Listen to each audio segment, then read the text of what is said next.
was important to provide some context for what was happening. This election in particular there's been a lot of personality-driven aspects to it, a lot of what one might call more tabloid aspects to it. So we thought it was important to talk about the issues, get a couple of primary documents, speeches saying, here are my position, and then the opponent, here are my position, and being critical of each other's position.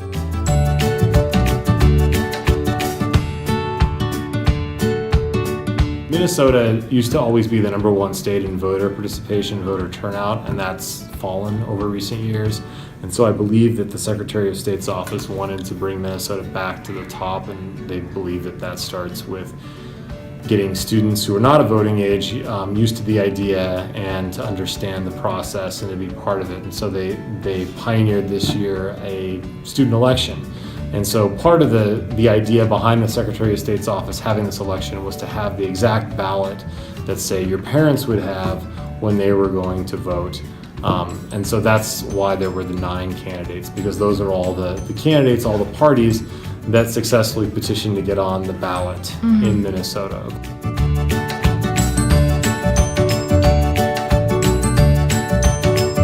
The Secretary of State, I know, contacted, the actual Secretary of State called, I believe, Mr. Roberts and Mr. Hughes, or one of the two, or both of them, and said, would you do this? They said yes. Mr. Hughes asked me if I would run it. I said yes. And so that's how it happened.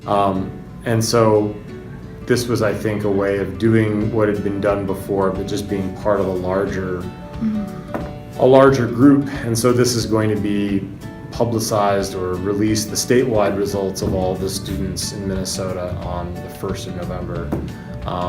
So it's a way that we can still have our results as a school, and then we're part of a statewide result.